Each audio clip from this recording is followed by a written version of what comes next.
ನಿರ್ದೇಶನ ಅಂದ್ರೆ ಅದ್ ಹೇಳ್ದ ಅದು ಅದ್ಭುತ ಉಪ್ಪೂರು ಭಾಗವತರು ಕರೆದು ಹೇಳ್ತಿದ್ರು ಈ ಪದ್ಯ ಇದು ಹೇಳ್ತೆ ಕರೆದು ಹೇಳಿ ಸಣ್ಣಕ್ಕೆ ಇವ್ರದ್ದು ಕಲಾವಿದ್ರ ಹತ್ರ ಮಾತುಕತೆ ಇಲ್ಲ ಸಮಾಲೋಚನೆ ಇಲ್ಲ ಅವ್ರ ಆಟ ಮಾಡಿ ನೋಡಿದ್ರೆ ಬೇರೆ ಯಾರ ಹತ್ರ ಸಾಧ್ಯ ಇಲ್ಲ ಅದೊಂದು ಅದ ಅಮೋಘ ಅದು ಊಹೆ ಮಾಡ್ಲಿಕ್ಕೂ ಸಾಧ್ಯ ಇಲ್ಲ ಒಂದು ಭಾಗವತನ ಸಾಮರ್ಥ್ಯ ಏನಪ್ಪ ಕೇಳಿದ್ರೆ ಅದು ಕಾಳಿಂಗ ನೋಡ್ರೆ ಒಟ್ಟಿಗೆ ಹೋಯ್ತದ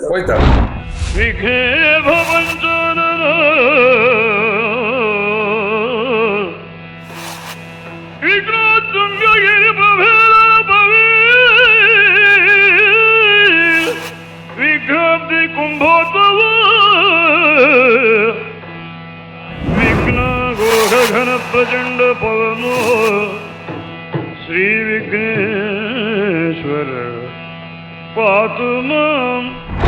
ಸಾಕು ಆ ಭಾಗವತರು ಕಡಕು ಕೊಟ್ಟು ಉತ್ತರ ಅಂತ ಗೊತ್ತುಂಟ ಆ ಕಲಾವಿದ ಅವ್ರ ಹತ್ರ ಹೇಳ್ಕೊಂಡಿದ್ದೆ ತ್ರಿವಿಡೇಕ ಕೋರ ಹೇಳಿ ನಾನು ಕಡೆ ಹೇಳಿದೆ ನೀ ಕಲಾವಿದ ಹೇಳಿದಂಗೆ ಕೇಳುದು ಭಾಗವತ ಹೇಳ್ದಂಗೆ ಕಲಾವಿದ ಕೇಳುದು ಭಾಗವತ ಹೇಳ್ದಂಗೆ ಕಲಾವಿದ ಕೇಳ್ಬೇಕು ಕಲಾವಿದ ಹೇಳ್ದಂಗೆ ಭಾಗವತ ಕೇಳುವುದಲ್ಲ ಕೇಳಲೂಬಾರದು ಸಂಪೂರ್ಣ ನಿಯಂತ್ರಣ ಭಾಗವತ ಅದು ಎಲ್ಲಾ ಕಾಲದಲ್ಲಿಯೂ ಹಾಗೆ ಹೋದ್ರೆ ಯಕ್ಷಗಾನಕ್ಕೆ ಇಷ್ಟ ನಷ್ಟ ಆಗುದಿಲ್ಲ ಯಕ್ಷಗಾನಕ್ಕೆ ನಷ್ಟ ಆಗಿದೆ ಪ್ರದರ್ಶನಗಳು ಹೆಚ್ಚಾಗಿರ್ಬಹುದು ಯಕ್ಷಗಾನಕ್ಕೆ ಖಂಡಿತ ನಷ್ಟ ಆಗಿದೆ ಏನಿದ್ರು ಭಾಗವತನ ನಿರ್ದೇಶನಕ್ಕೆ ಪ್ರತಿಯೊಬ್ಬ ಕಲಾವಿದ ಒಳಪಡಬೇಕು ನಾವುಡ್ರು ಬಂದ ಮೇಲೆ ಈ ಉದಾಹರಣೆ ಸರ್ವೇ ಸಾಮಾನ್ಯ ಬೆಳಿ 2 ನಾವುಡ್ರು ಬರುವಲ್ಲವರಿಗೆ ಒಂದು ಕಪ್ಪೆರಡು ಇರ್ತಿತ್ತು ಸಾಧಾರಣ ಮೆಲೋಡಿಯಲ್ಲಿ ನಾವುಡ್ರು ಬರುವಲ್ಲವರಿಗೆ ಬೆಳಿ 2 ಕಪ್ಪೆರಡು ಸಾಧಾರಣ ಅದಕ್ಕೆ ಮುಂದೆ ಹೋಗ್ತಿಲ್ಲ ಯಾರು ಹೋಗ್ಲಿಕ್ಕಿಲ್ಲ ಅದೊಂದು ಸಮಯ 1 ಗಂಟೆ 1.5 ಗಂಟೆ ಒಂದು ಒಪ್ಪಂದ ಒಂದ್ 2:30 3 ಗಂಟೆ ಮೇಲೆ ಒಂದು ಬೆಳಿ 3 ಆಗ್ತದೆ ಆಗಲಿ ವಾತಾವರಣ ಒಂದ್ಸರಿ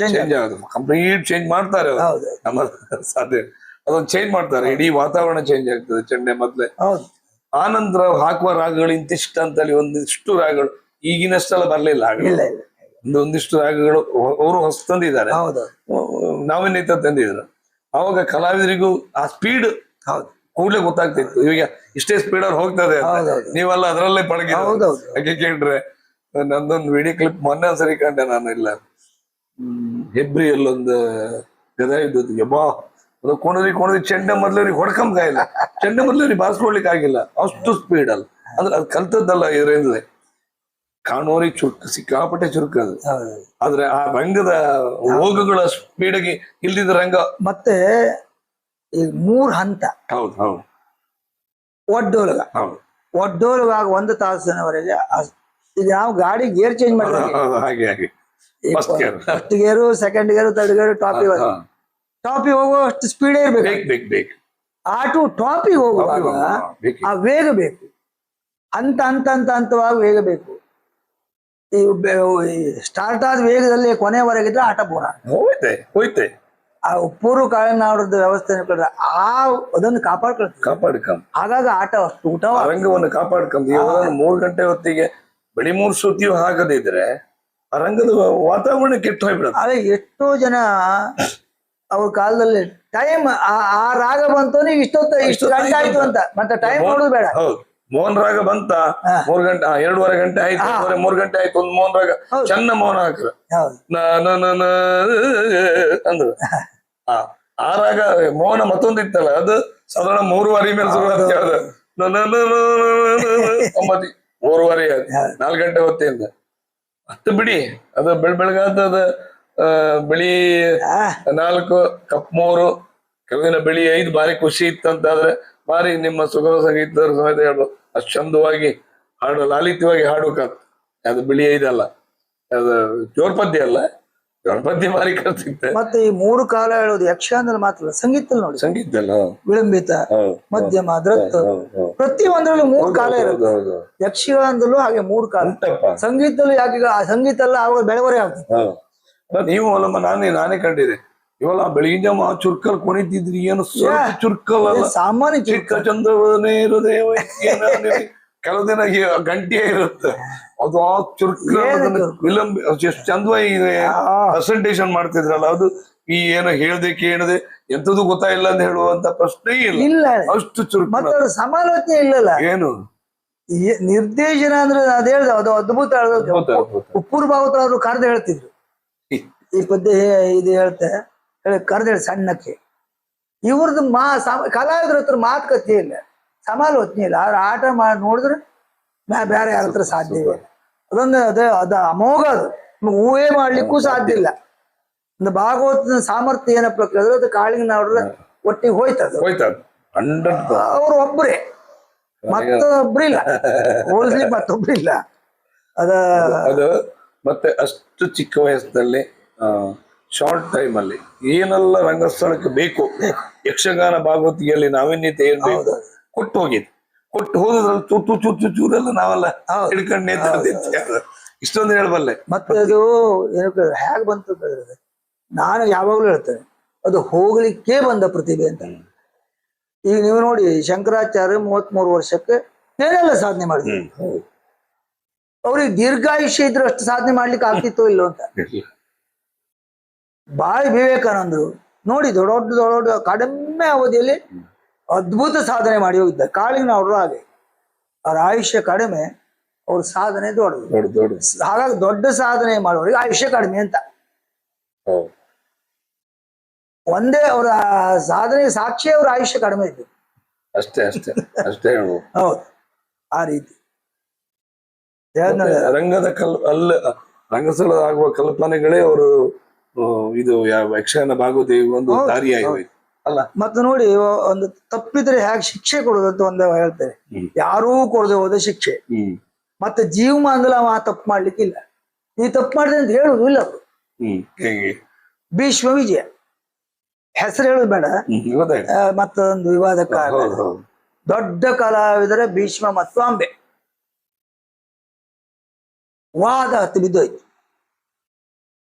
ನಾವು ಆಟ ನೋಡುವಾಗ ಕೇಳಿದ ವಿಚಾರ ಹೀಗೆ. ಬೇರೆ ಒಂದು ಭೀಷ್ಮ ವಿಜಯಲ್ಲಿ ವಾದ ಹತ್ತಾಗ ಉಪ್ಪೂರು ಭಾವದ ಕೆಳಗಿಳಿದು ಬಂದು ಇಬ್ಬರು ರಟ್ಟೆ ಹಿಡಿದು ಒಳ ಕಳ್ಸಿದ್ರು ಅಂತ ನಾವು ಕೇಳಿದ್ವಿ. ಅದೇ ಪ್ರಸಂಗ ವಾದ ಹತ್ತು ಬಿದ್ದಿದೆ. ಈ ಕಾಳಿಂಗನವರು ಏನ್ ಮಾಡ್ತಾರೆ ನೋಡು ಅಂತ ಹೇಳಿ ನಾವೆಲ್ಲ ಓಡೋದು. ಏನ್ ಮಾಡ್ತಾರೆ ಈಗ, ಇವರು ಒಂದು ಖರ್ಚೀಪ್ ಅಂತ ತಲೆ ಮೇಲೆ ಹೀಗೆ ಹಾಕೊಂಡಿದ್ದಾರೆ, ಹಿಂಗ್ ಕಣ್ಣು ಮುಚ್ಚ ಕೂತ್ಕೊಂಡಿದ್ದಾರೆ. ಎಂತದ್ದು ಮಾತಿಲ್ಲ, ಏನಿಲ್ಲ. ಈ ಸಭೆಯಲ್ಲಿ ಹೋ ಅಂತ ಕೂಗುದ್ರು. ಅದು ಎಷ್ಟೊತ್ತು ಒಂದು ವಾದ ಕೇಳ್ತಾರೆ. ಆವಾಗ ಇವರಿಬ್ರು ವಾದ ನಿಲ್ಸ್ಕೊಂಡು ಮುಂದಿನ ಪದ್ಯಕ್ಕೆ ಸಂದರ್ಭ ಕೊಟ್ಟು, ಪದ್ಯ ಇಲ್ಲ, ಅರ್ಥ ಹೇಳಿದು ಒಳಗೆ ಹೋಗುದು. ಆ ದಿವಸ ಇಡೀ ಭೀಷ್ಮ ವಿಜಯ ಮುಗಿಯುವಲ್ಲಿವರೆಗೆ ಭೀಷ್ಮಂಗೆ ಅಂಬೆಗೆ 2 ಪಾತ್ರ, ಪ್ರಮುಖ ಪಾತ್ರ 2 ಪಾತ್ರಕ್ಕೆ ಪದ್ಯವೇ ಇಲ್ಲ.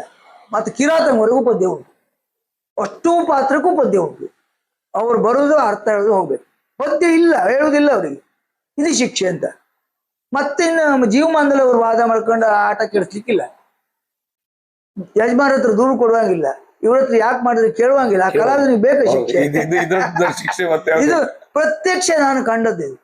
ಅಂತ ಸೀನಿಯರ್ ಮೋಸ್ಟ್ ಕಲಾವಿದರು ಇಬ್ರು ಅಂತವ್ರಿಗೆ ಮಾಡಿದ್ದಾರೆ, ಪದ್ಯ ಇಲ್ಲ, ಆದೇಶಿಲ್ಲ. ಮತ್ತೊಂದಿಷ್ಟು ಭೀಷ್ಮ ವಿಜಯ ಆದ್ರೂ ಉಂಟು. ಯಜಮಾನಿ ಕಂಪ್ಲೇಂಟು ಇಲ್ಲ, ಏನಿಲ್ಲ, ನಾವೇ ಸಹ ಮಾಡ್ಕೊಳ್ಳಿ. ಕಾಳಿಂಗನವ್ರ ಹತ್ರ ಕೇಳುವ ಧೈರ್ಯ ಒಬ್ರಿಗಿಲ್ಲ. ಆಯ್ತಾ, ಅಪಮಾನ ಎಷ್ಟು ಕೇಳಿದ್ರೆ ಉಳಿದವರು ಎಲ್ಲರಿಗೂ ಪದ್ಯ ಉಂಟು, ಸಣ್ಣ ಕಲಾವಿದರಿಗೆಲ್ಲ. ಈ ದೊಡ್ಡ ಕಲಾವಿದರಿಗೆ ಪದ್ಯ ಇಲ್ಲ. ಇದಕ್ಕಿಂತ ದೊಡ್ಡ ಅಪಮಾನ ಬೇಕಾ, ಶಿಕ್ಷೆ ಬೇಕಾ? ಇದೊಂದು ಹೊಸ ರೀತಿ ಶಿಕ್ಷೆಯನ್ನು ನೋಡಿದ್ದೆ. ಯಾರು ನಾ ಇಲ್ಲಿವರೆಗೆ ಕೊಟ್ಟದ್ದಿಲ್ಲ, ಕೊಡ್ಲಿಕ್ಕೆ ಸಾಧ್ಯವೂ ಇಲ್ಲ. ಮತ್ತೆ ಈಗೆಲ್ಲ ಆದ್ರೆ ಮತ್ತೆ ಗಲಾಟೆ ನಾವು ಹೊಡೆದಾಡ್ದವರೆಗೂ ಹೋಗ್ಬೋದು. ಅದು ಕಾಳಿಂಗನವರ ಸಾಮರ್ಥ್ಯ. ಹಾಗೆ ಯಕ್ಷಗಾನಕ್ಕೆ ಒಬ್ಬನೇ ಒಬ್ಬ ಕಾಳಿಂಗನವರ. ಮತ್ ಯಾರ ಹತ್ರ ಆ ಜಾಗ ತುಂಬ್ಲಿಕ್ಕೆ ಆಗುದಿಲ್ಲ, ಅರ್ಹತೆಯೂ ಇಲ್ಲ. ಅದೇ ಈ ಸಹಸ್ರಮಾನಕ್ಕೆ ಮತ್ತೆ ಬರ್ಲಿಕ್ಕೂ ಇಲ್ಲ, ಬರುವುದಿಲ್ಲ. ಮತ್ತೊಂದು ಸಹಸ್ರನಾಮಕ್ಕೆ ಅವರೇ ಒಟ್ಟು ಬರ್ಬೇಕಷ್ಟೇ.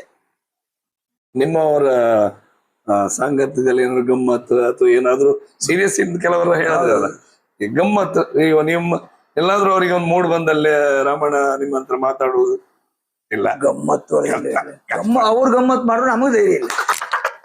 ಅವ್ರು ಏನಾದ್ರು ಕರೆದು ಪ್ರತಿ ವರ್ಷ ನೀವೇ ಈಗ ಹೇಳಿದ್ರೆ ನಾನೇ ಈಗ ಅವ್ರು ಇದ್ರು ಅಷ್ಟೇ ಆಗಿರ್ತಿದ್ದೆ. ಈಗ ಕಾಳಿಂಗನವ್ರು ಇದ್ರು, ನಾನವ್ರ ಹತ್ರ ಮಾತಾಡ್ಲಿಕ್ಕೆ ಹೋಗುದಿಲ್ಲ. ನಾನು ಈಗಲೂ ಹೆದರಿಕೆ ಕೂತದ್ದು ಒಬ್ಬರೇ. ಅವ್ರು ಪ್ರತಿ ವರ್ಷ ಮನೆಗೆ ಊಟಕ್ಕೆ ಕರೀತಾ ಇದ್ರು. ರಾಮೇಗಡೆ ಇವತ್ತು ನಮ್ಮನೆ ಬಾ, ಅಶೋಕ ನಮ್ಮನೆ ಬಾ, ಬೆಳೆಯೂರು ನಮ್ಮನೆ, ಇಷ್ಟೇ. ಮತ್ತೆ ಮನೆಗೆ ಹೋದ್ಮೇಲೂ ಮಾತಿಲ್ಲ. ನಾವು ಅವ್ರ ಅಪ್ಪ ಅಮ್ಮ ಭಾರಿ ಗಮ್ಮತ್ತಿದ್ರು. ಅವ್ರ ಹತ್ರ ಸುದ್ದಿ ಹೇಳುದು, ಗಮ್ಮತ್ ಮಾಡುದು. ಇವ್ರು ನಮ್ಮ ನೋಡುದೂ ಇಲ್ಲ, ಮಾತಾಡ್ಸೋದೂ ಇಲ್ಲ. ನಿಮ್ಮನೆ ಬರುವುದಿಲ್ಲ ಹೇಳೋ ಧೈರ್ಯವೂ ನಮಗಿಲ್ಲ, ಬಾ ಹೇಳ್ಬಿಟ್ಟಿದ್ದಾರೆ, ಹೋಗ್ಲೇಬೇಕು. ಈ ರೀತಿ ಅವ್ರ ಬಗ್ಗೆ ಒಂದು ಭಯ ಕೂತೋಗಿದೆ ತಲೆಯಲ್ಲಿ. ಇತ್ತೀಚೆಗೆ ಕೆಲವರೆಲ್ಲ ಒಂದೊಂದರ ಮಾತಾಡ್ಕೊಂಡು ನಿಮಗೆ ಸತ್ಯ ಸತ್ತ ಸುಳ್ಳು ಸತ್ತ ರಾವಣ. ಓ ಎಂತದ್ದು ಒಬ್ಬ ಕಾಳಿಂಗನಾಡ್ರು ಗೊತ್ತಿಲ್ದೇನೆ ಹೇಳುದು. ಕಾಳಿಂಗನಾಡ್ರು ಸಾಯುವಾಗ್ಲೂ ಅವ್ನು ಹುಟ್ಲಿಲ್ಲ, ಅವನು ಕಾಳಿಂಗನಾಡ್ರ ಬಗ್ಗೆ ಹೇಳ್ತಾನೆ. ನಾ ಕೆಲವು ಹರಾಡಿ ರಾಮಗಾಡಿಗರ ಕತೆ ಕೇಳಿದ್ದೆ. ರಾಮಗಾಡಿಗರು ನೋಡ್ಲೇ ಇಲ್ಲ ಅವರು. ಹರಾಡಿ ರಾಮಗಾಣಿಗರು ಹಿಂಗ್ ಮಾಡ್ತಿದ್ರು ಯಾರೋ ಹೇಳಿದ ಕತೆ ಕೇಳ್ಕೊಂಡು ಹೇಳುದು. ಹರಾಡಿ ರಾಮಗಾಣ ತೀರು ಹೋಗುವಾಗ ಹುಟ್ಲೇ ಇಲ್ಲ. ಕಾಳಿನಾಡು ಕಥೆಯಾಗ ಹಾಗೆ ಆಯ್ತು. ಕಾಳಿನಾಡು ಕಥೆಯಾಗ, ಯಾಕಂದ್ರೆ ಕಾಳಿನಾಡು ಕತೆ ಹೇಳಿದ್ರೆ ಬೆಲೆ ಉಂಟಲ್ಲ, ಹೌದು, ಅದಕ್ಕೆ ಸುಳ್ಳು ಕತೆ. ಎಷ್ಟೋ ಜನ ಅವ್ರ ಬಗ್ಗೆ ಹೇಳುದು ಇದೇ ರೀತಿ ಹೇಳುದು ಕೇಳಿತ್ತು, ಬರೀ ಹೊಗಳುದು ಕೇಳಿದ್ದೇವೆ, ತೆಗಳುದು ಕೇಳಿದ್ದು. ಪಾಪ ಅವರು ಎಲ್ಲವನ್ನೂ ಸಮಾನವಾಗಿ ಸ್ವೀಕರಿಸಿ ಹೋದ್ರು. ಅದು ಸಾಕಷ್ಟು ಟೀಕೆ ಟಿಪ್ಪಣಿಗಳು ಬಂದಿದೆ, ನಾವೆಲ್ಲ ಕೇಳಿದ್ದೇವೆ, ಬೇಕಷ್ಟು ಟೀಕೆ ಟಿಪ್ಪಣಿ. ಯಾಕಂದ್ರೆ ಒಂದು ಹೊಸತನ ಬಂದಾಗ ಕೂಡಲೇ ಯಾವ ಸಮಾಜ ಪ್ರೇಕ್ಷಕರು ಅದನ್ನು ಸ್ವೀಕರಿಸಿದೆ.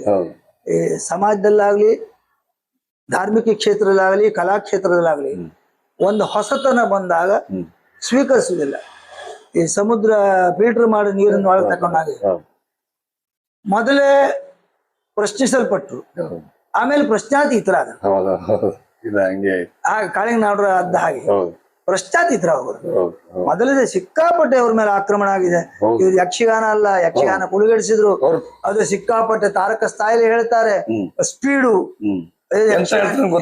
ಎಂತ ಗೊತ್ತಾಗುದಿಲ್ಲ, ಒಂದೆರಡೇ ಅಲ್ಲ, ಹಲವು ರೀತಿಯ ಆಕ್ಷೇಪ, ಯಾವುದಕ್ಕೂ ತಲೆ ಕೆಡಿಸ್ತಾರೆ. ಅವರು ತುಂಬಾ ಇಂಥ ಟೀಕೆ ಟಿಪ್ಪಣಿ ಕೇಳಿ ಮನಸ್ಸಿಗೆ ನೊಂದಿದ್ರು. ಅಲ್ಲ, ಟೀಕೆ ಟಿಪ್ಪಣಿ ಸಹಜ, ಸಹಜ. ಅದು ಈಗ ನಾವೆಲ್ಲ ಬೇಕಷ್ಟು ಎದುರಿಸಿದ್ದೇವೆ. ಮೊದ್ಲೆಲ್ಲ ನಂಗೆ ಸ್ವಲ್ಪ ಬೇಜಾರಾಗ್ತದೆ, ಈಗ ನನಗೆ ಎಂಥದ್ದು ಆಗುದಿಲ್ಲ. ಈಗ ಮೊನ್ನೆ ಒಂದು ವಿಶ್ವಾಮಿತ್ರ ಬಗ್ಗೆ ಭಯಂಕರ ಜಟಾಪಟಿ ನಡೀತಾ ಉಂಟು, ಬೆಂಗಳೂರಲ್ಲಿ ಆಯ್ತಲ್ಲ. ಆದ್ರೆ ಈ ಸಿಕ್ಕಾಪಟ್ಟಿ ವಾಟ್ಸಪ್ ನಲ್ಲಿ ನಾ ನೋಡುವುದೂ ಇಲ್ಲ, ಯಾರು ಹೇಳ್ತಾರೆ ಹೌದಾ ಹೇಳೋದು, ಹೊಗಳಿದ್ರ ಹೌದಾ, ತೆಗಳಿದ್ರ ಹೌದಾ.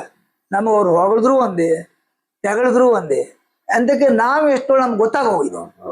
ಮತ್ತೆ ನಮಗಿನ್ನು ಹೊಗಳಿಕೆ ತೆಗಳಿಕೆ ಪ್ರಶ್ನೆಯೇ ಇಲ್ಲ. ಈಗಾರು ಈಗ ಮೀಡಿಯಾಗಳಿತ್ತು, ಅವಾಗ ಮೀಡಿಯಾಗಳಿದ್ದ ಇಲ್ದಿದ್ದ ಸಮಯದಲ್ಲ ತುಂಬಾ ಮನ್ಸಿಗೆ ಹಾಕೊಂಡಿದ್ದು ನಾನು ಕೇಳಿದ್ದು. ತುಂಬಾ ಮನ್ಸಿಗೆ ಹಾಕೊಂಡಿದ್ರಂತೆ ಭಾಗವತರು, ಸಹಜ. ನಾನು ಕೇಳಿದ್ದು ತುಂಬಾ, ಅಂದ್ರೆ ಯಾರಲ್ಲಿ ಹೇಳಲಾರ್ದ ಕೆಲವು ಸಂಕಟಗಳು ಇದೆ. ನಾವೀಗ ಆ ಜಾಗದಲ್ಲಿ ನಾನು ಒಂದು 17 ವರ್ಷ ಕೂತ್ಕೊಂಡು ಅನುಭವ ಉಂಟು. ಟೀಕೆ ಟಿಪ್ಪಣಿಗಳು ನಮ್ಮ ಎದುರಿಗೆ ಬರುವುದಿಲ್ಲ, ಹಿಂದಿನಿಂದ ಹೇಳ್ಕೊಂತ ಇರ್ತಾರೆ. ಅವಾಗ ಮಾನಸಿಕವಾಗಿ ನಾವು ಸ್ವಲ್ಪ ಆಘಾತ ಆಗುದಿಲ್ಲ ಅಂತ. ಆಗತ್ತೆ ನೋಡಿ, ಅವಾಗ ಮಾಹಿಕೆಲ್ಲ ಇಷ್ಟೆಲ್ಲ ಸುಧಾರಣೆ ಎಲ್ಲ ಇಲ್ಲ. ಈಗೆಲ್ಲ ನೋಡಿ, ರಂಗಸ್ಥಳಕ್ಕೆ ಬಂದು ಕೂತ್ಕೊಳ್ಳೆ ಭಾಗವತರು ಮೊದ್ಲೆಗಾರಿಗೆ 2 ಮೈಕು, ಈ ಚಂಡೆಗೂ ಇನ್ನು ಶುರುವಾಗಿದೆ. ಆವಾಗ ಎಂತದ್ದು, ಮೊದ್ಲೆಗಾರಿಗೆ ಮೈಕ್ ಇಲ್ಲ, ಭಾಗವತರು ಬಂದು ಕೂತರು, ಶಾರ್ಪು, ಬೇಸು, ಇದೆಲ್ಲ ಇಲ್ಲವೇ ಇಲ್ಲ. ಬಂದ ಕೂಡಲೇ ಬದ್ದೇವೆ. ಇಷ್ಟು ಒಳ್ಳೆ ಮೈಕು ಅಲ್ಲ, ಅವ್ರು ಕ್ರಾಂತಿ ಮಾಡ್ಲಿಲ್ಲ ಅವರು. ಈಗ ಏನು ಬೇಸು, ಶಾರ್ಪು, ಮಾನಿಟರ್ ಎಂತೆಂತದ್ದು, ಮತ್ತೆ ಯಾಕೋ ಆ ಕಾಲದಲ್ಲಿ ಏನು ಇರ್ಲಿಲ್ಲ, ಇತ್ತಲ್ಲ ಯಾಕೋ